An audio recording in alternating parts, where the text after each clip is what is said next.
പല സുഹൃത്തുക്കൾ ഇന്ന് നമ്മൾ പറയാൻ പോകുന്നത് നെടുമ്പാശ്ശേരിയിലുള്ള അബ്ദുൾ റസാഖ് എന്ന സഹോദരൻ ആവശ്യപ്പെട്ടിരുന്നു. കമലഹാസനെ കുറിച്ച് നിങ്ങളൊന്നും പറയുന്നതാണെന്നില്ല, നിങ്ങൾ മറ്റുള്ള നടന്മാരെ കുറിച്ചെല്ലാം പറയുന്നത് കമലഹാസൻ്റെ പഴയ കാര്യങ്ങൾ പറയാം. അപ്പോൾ അദ്ദേഹത്തിൻ്റെ അഭിപ്രായം മാനിച്ച് ഞാൻ കമലഹാസൻ്റെ പണ്ടത്തെ കാര്യങ്ങൾ പറയും. പണ്ട് മലയാളത്തിൽ അഭിനയിക്കുന്ന സമയത്തുള്ള കമലഹാസൻ്റെ പടം ഞാൻ ആദ്യമായിട്ട് കാണുന്നത് ഞാൻ നിന്നെ പ്രേമിക്കുന്നു എന്നുള്ള പടം, ബ്ലാക്ക് ആൻഡ് വൈറ്റ്. പടത്തിന് പോകുമ്പോൾ തിയേറ്ററിൽ വളരെ ആൾ കുറവ്, 10-20 ആളേ ഉള്ളൂ. പക്ഷെ അന്നത്തെ കുറച്ച് യുവാക്കൾ പിന്നെ സീറ്റിലിരുന്നിട്ട് പറയുന്നത് കേട്ട് ആൾ കുറഞ്ഞാൽ സാരില്ല, കമലഹാസൻ്റെ പടയിൽ ഒന്ന് കണ്ടു കളിയാണ്. അപ്പോഴാണ് കമലഹാസൻ്റെ മഹത്വത്തെ കുറിച്ച് അറിയുന്നത്. അന്ന് ബിഗസ്റ്റ് സൂപ്പർ സ്റ്റാർ പ്രേംനസീർ സാറിൻ്റെ പടത്തിന് മാത്രമേ ഹൗസ്ഫുള്ളായിട്ട് ജനങ്ങളുണ്ടാവും. മറ്റുള്ള നടന്മാർതെല്ലാം ഇങ്ങനെ ആൾക്കാർ അറിഞ്ഞറിഞ്ഞ് വരും. അതുപോലെ കമലഹാസൻ ഈ പടത്തിന് വളരെ ആൾ കുറവാണ്. പക്ഷെ പടം കണ്ടു നോക്കുമ്പോൾ നല്ല പടം, ഞാൻ നിന്നെ പ്രേമിക്കുന്നു, നല്ല കോമഡി കമലഹാസൻ. അതിലൊരു അച്ഛൻ എന്ന് പറഞ്ഞൊരു കോമഡി നടനുണ്ട്, അയാൾ പേരിന് അച്ഛൻ എന്ന്. പിന്നീട് അച്ഛൻ 2-3 പടത്തിലുണ്ടായിരുന്നു, പിന്നെ അച്ഛനെ കണ്ടിട്ടില്ല. കമലഹാസൻ്റെ കൂട്ടുകാരനായിട്ട് അതിങ്ങനെ കൊള്ളസംഘത്തിലെല്ലാം അകപ്പെട്ടു പോകുന്നത്. അതിലാണ് ഞാൻ ആദ്യമായിട്ട് സ്ലോ മോഷനിൽ ഫൈറ്റ് കാണുന്നത്. സ്ലോ മോഷനിലെ ഫൈറ്റ് അന്ന് 75-ലാന്ന് ഓർക്കണം, 75-ലാണ് സ്ലോ മോഷൻ ഫൈറ്റ്. ആൾക്കാരുടെ ധാരണ ഈ അങ്ങാടിയിലും ഞാൻ മാത്രത്തിലാണ് സ്ലോ മോഷൻ ആദ്യം വന്നതെന്ന്. ഈ ഞാൻ നിന്നെ പ്രേമിക്കുന്നതിന് ശേഷം പിന്നെ 75-ൽ വന്ന പടമായത്. പിന്നെ 79-ൽ ജോസിൻ്റെ ഞാൻ മാത്രം എന്ന പടത്തിൽ സ്ലോ മോഷൻ പാട്ടുണ്ട്.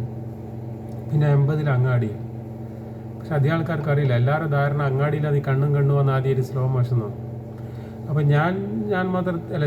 ഞാൻ നിന്നെ പ്രേമിക്കുന്നുള്ള പടത്തിൽ കമലഹാസൻ ഒരു കാളവണ്ടിയിലേക്ക് സ്ലോ മോഷനിൽ മറിഞ്ഞ് വീഴുന്നതും, പിന്നെ അവിടുന്ന് വില്ലന്മാരെ ആയിട്ട് ഫൈറ്റ് ചെയ്തിട്ട് കാളവണ്ടിയിൽ വീണ്ടും തിരിച്ച് പിന്നെ തറയിലേക്ക് സ്ലോ മോഷനിൽ ചാടി വീഴുന്നത് നല്ല രസമാണ് കാണരുത്.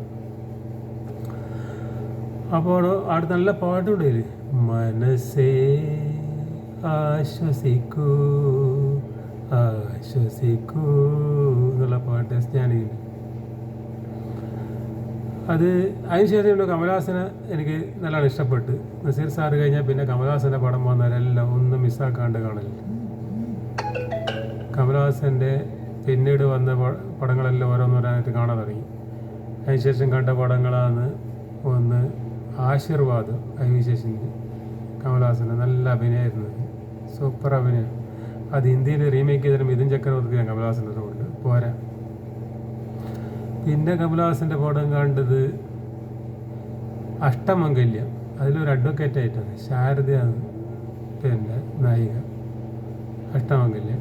പിന്നെ ഈ പടം കുറ്റവും ശിക്ഷയും, സ്വയംവര തിരുനാൾ രാത്രി, ഇന്ന് സ്വപ്നം പുണരുന്ന രാത്രി, മംഗളം നിറയുന്ന ശൃംഗാര രാത്രി, മണവാളനെന്താണ് സമ്മാനം, ആ പാട്ട്. പിന്നെ സ്വിമ്മിങ് പൂൾ, അതിൽ നല്ല നല്ല പാട്ടുണ്ട് സ്വിമ്മിങ് പൂളിൽ.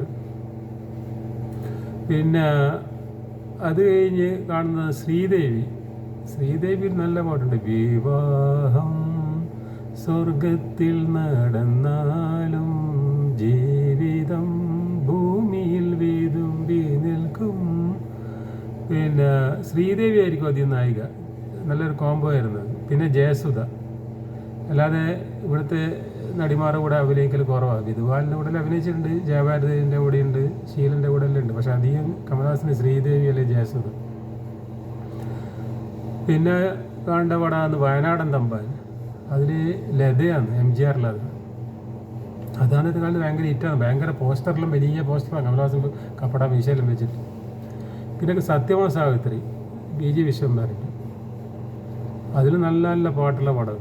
പിന്നെ രാസലീല, മനക്കലത്തേ മറക്കുടത്തേ ഇന്നല്ലേ മംഗളധികരാത്രി, ആടണം പോൽ പാടണം പോൽ. പിന്നെ കാണുന്നതാണ് രാസലീലയ്ക്ക് ശേഷം നിറകുടത്തിൽ ഭയങ്കര അഭിനയമാണ്. പിന്നെ അടൂർവാസിൻ്റെ ആദ്യ പാഠം അതും കണ്ട്. പിന്നെ അങ്ങനെ നിരവധി സിനിമകൾ പറയാമെന്ന് വെച്ചാൽ ഒരുപാട് സിനിമകൾ കമലഹാസൻ അന്നത്തെ കാലത്ത് മലയാളത്തിൽ ഇടയ്ക്കിടയ്ക്ക് വരുമല്ലോ. മദനോത്സവം നല്ല പാട്ടുള്ള പടം, കാത്തിരുന്ന നിമിഷം, പിന്നെ പഴയ പടങ്ങൾ നോക്കുന്നതെങ്കിൽ അഗ്നിപുഷ്പം ജേസിൻ്റെ അത് കണ്ട്. കമലഹാസൻ്റെ പടത്തിൽ വലിയ ഹിറ്റൊന്നുമില്ല, ഒരു ആവറേജ് ഹിറ്റായിരിക്കും അധികം. വലിയ ഹിറ്റ് എന്ന് പറയാൻ വേണ്ടി തീറ്റ, മദനോത്സവം, അങ്ങനെ കുറച്ച് പടങ്ങളേ ഉള്ളൂ. ബാക്കിയെല്ലാം ഇങ്ങനെ വെറും 2-3 ആഴ്ച കളിച്ചിട്ട് പോകും. പക്ഷെ നല്ല പടമായിരിക്കും, കലക്ഷൻ കുറവായിരിക്കും. മാത്രമല്ല കമലഹാസനെ ഇപ്പോൾ മമ്മൂട്ടി മോഹൻലാലായിട്ട് താരതമ്യം ചെയ്യുന്നുണ്ടെങ്കിൽ മൂപ്പർ അതും ആവശ്യപ്പെട്ടില്ല. കമലഹാസന് പിന്നെ മമ്മൂട്ടി മോഹൻലാലായിട്ട് താരതമ്യപ്പെടുത്തുക. മമ്മൂട്ടി മോഹൻലാൽ താരതമ്യപ്പെടുത്തുന്നെങ്കിൽ കമലഹാസനേക്കാൾ ഒരു 7 അയലത്തെ മമ്മൂട്ടി മോഹൻലാലുള്ളൂ. ഇപ്പോൾ എല്ലാവർക്കും മമ്മൂട്ടി മോഹൻലാൽ കമലഹാസനായിട്ടും താരതമ്യം ചെയ്യാനൊന്നും പറ്റൂല ഇവരൊന്നും. മമ്മൂട്ടി മോഹൻലാൽ സാധാ നടന്മാർ, ഒരു നാടൻ നടന്മാർ, ഇതെല്ലാം വെച്ചാൽ ഹൈ ക്ലാസ്. കമലഹാസൻ എന്ന് പറഞ്ഞാൽ അങ്ങ് ഇംഗ്ലീഷ് നടന്മാരെ കൂടെ താരതമ്യപ്പെടുത്തേണ്ട നടനാണ് കമലഹാസൻ. ഇതെല്ലാം നാടക നടന്മാരെ പോലത്തെയാണ് മമ്മൂട്ടി മോഹൻലാൽ നാടക നടന്മാർ പോലത്തെ. ഇവിടുത്തെ നാടക നടന്മാർ നാടകത്തിലല്ല സിനിമയിൽ അഭിനയിക്കുന്ന അത്രയേ ഉള്ളൂ. മറ്റേത് ഭയങ്കര സ്റ്റാൻഡേർഡ്. കമലഹാസൻ എന്ന് പറഞ്ഞാൽ വേൾഡ് ക്ലാസ് നടനാണ് കമലഹാസൻ. ഇപ്പോൾ ഈ മമ്മൂട്ടി മോഹൻലാൽ അഭിനയിക്കുന്ന പടം തന്നെ ഈ ചിത്രം എന്നുള്ള പടം മോഹൻലാൽ അഭിനയിച്ചത് കമലഹാസൻ അഭിനയിച്ചിട്ടുണ്ടെങ്കിൽ അത് വേറെ ലെവലിലെത്തും ആ പടം. അവസാന നിമിഷത്തിൽ മോഹൻലാൽ ചോദിക്കുന്നില്ലേ, എന്നെ കൊല്ലാതിരിക്കാൻ പറ്റുമെന്ന് ചോദിക്കുന്നില്ലേ, അത് കമലഹാസൻ ആ സീനിൽ കമലഹാസൻ അഭിനയിക്കുന്നുണ്ടെങ്കിൽ തിയേറ്ററിൽ എല്ലാവരും തോർത്തും കൊണ്ടുപോകേണ്ടി വരും, കരഞ്ഞിട്ട് കണ്ണ് തുടക്കാൻ. മോഹൻലാൽ പറയുമ്പോൾ ഒരാൾക്കും കരച്ചിലൊന്നും വരുന്നില്ല. ആര് കാര്യം മോഹൻലാൽ തന്നെ വന്നിട്ട് കരയേണ്ടി വരും. കമലഹാസൻ പറയുമ്പോൾ അത് കരച്ചിൽ വരും. കമലഹാസൻ അതുപോലെ പറയാം. അതൊരു 3-ാം പേരല്ല പോലത്തെ പടം നാഷണൽ അവാർഡിലും കിട്ടിയിട്ടുണ്ടാവും. ചിത്രത്തിൽ കമലഹാസൻ അഭിനയിച്ചിട്ടുണ്ടെങ്കിൽ നാഷണൽ അവാർഡിലും കിട്ടും. പക്ഷെ കലശ മോഹൻലാലിന് അത്ര കിട്ടണതില്ല. അത് നമ്മുടെ നാട്ടുകാർ പിന്നെ കമലഹാസൻ്റെ പടവും മോഹൻലാലിൻ്റെ പടം കാണുന്നവർ കാണുമല്ലോ. പക്ഷെ അഭിനയം ഭയങ്കരമായിരിക്കും. അതുപോലെ മമ്മൂട്ടിക്ക് ചിത്രത്തിൽ അഭിനയിച്ചാൽ ഒന്ന് ആലോചിച്ച് നോക്കിയാൽ, മമ്മൂട്ടി ചിത്രത്തിൽ അഭിനയിച്ചിട്ടുണ്ടെങ്കിൽ മമ്മൂട്ടിനെ അപേക്ഷിച്ചിട്ട് മോഹൻലാൽ നല്ലത്.